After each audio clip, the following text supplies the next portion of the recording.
মাত্র হাফ গজ কাপড় আর কিছু টুকরো কাপড় দিয়ে এই সুন্দর ফতুয়াটি আপনাদের তৈরি করে দেখাবো 4 বছরের বাচ্চার জন্য। তো আমি এখানে গলার চওড়া নিব 1.5 ইঞ্চি আর শোল্ডার নিব 2.5 ইঞ্চি।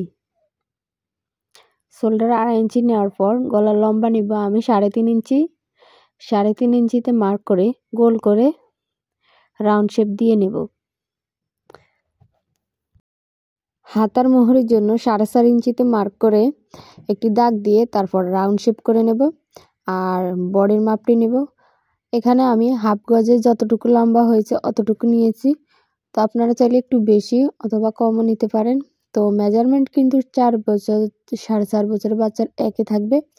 তো আমি এখানে বডি নিয়েছি 6.5, 1 ইঞ্চি বাড়তি নিয়েছি। এখানে হিপ হয়েছে 5.5, 1 ইঞ্চি বাড়তি নিয়ে এভাবে রাউন্ড শেপ করে দাগ টেনে নিচ থেকে 1 ইঞ্চি উপরে উঠিয়ে এভাবে রাউন্ড শেপ করে নেব। তারপরে কাটিং করে নেব।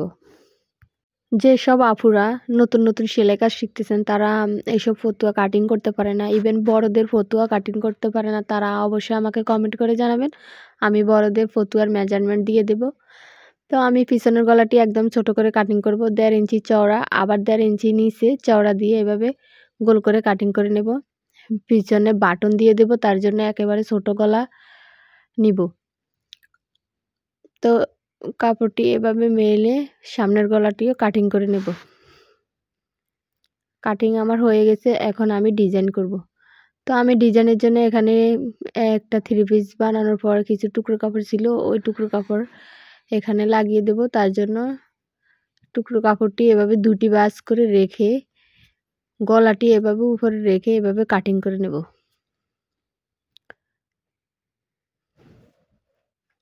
কাপড় এখানে 2টি ভাঁজে আছে, কিন্তু 2টি ভাঁজে কাপড় রেখে এভাবে কাটিং করে আমি এভাবে গোল শেপ দিয়ে নেব। এভাবে রাউন্ড করে কেটে নেব। তো আরেকটা কথা বলে নিই, যারা এখন আমার চ্যানেলটি সাবস্ক্রাইব করেনি তারা অবশ্যই সাবস্ক্রাইব করে দিবেন। আর যারা ফেসবুক থেকে ভিডিওটি দেখেন তারা অবশ্যই পেজটি ফলো দিয়ে পাশে থাকবেন। তো গলার পট্টিটি এখানে আমি উল্টা করে রেখেছি। উল্টা করে রাখার মূল হচ্ছে এই পট্টিটির ভিতরে আমি আলাদাভাবে গলা ব্যবহার করব না, তার জন্য পট্টিটি উল্টা করে রেখে উল্টা পাশে সেলাই করে আবার সামনের সাইডে নিয়ে যাব। তো আমি এখানে আরও কিছু টুকরো কাপড় কেটে নিচ্ছি কুচির কাপড়ের জন্য। তো কুচি 1.5 ইঞ্চি চওড়া কুচির কাপড়টি নিয়েছি, আর লম্বা আপনারা যতটুকু কুচি ঘনত্ব করবেন অতটুকু কাপড় বেশি নেবেন। তো আমি এখানে গলাটি সেলাই করে নিয়েছি। সেলাই করে নেওয়ার পর এভাবে একটু কেঁচি দিয়ে কেটে নেব। কেটে উল্টা পাশে কাপড়টিকে এভাবে উঠিয়ে নিব। উঠিয়ে নেওয়ার পর একটি চাপ সেলাই দিয়ে দেব। চাপ সেলাই দেওয়ার পর গলার ফিনিশিংটা অনেকটাই সুন্দর আসে। তো আমি কুচি করে দেখাচ্ছি না, কুচিগুলো আমি আগেই করে রেখেছিলাম। আমি এখানে একটু পাতলা করে কুচিগুলো দিয়েছি। আর নিচেও কুচি ব্যবহার করব, লেস ব্যবহার করব। লেস এবং কুচি দিয়ে অসম্ভব সুন্দর করে এই ফতুয়াটি বানিয়েছি। ভিডিওর থেকে বাস্তবে অনেকটাই বেশি সুন্দর লাগছিল।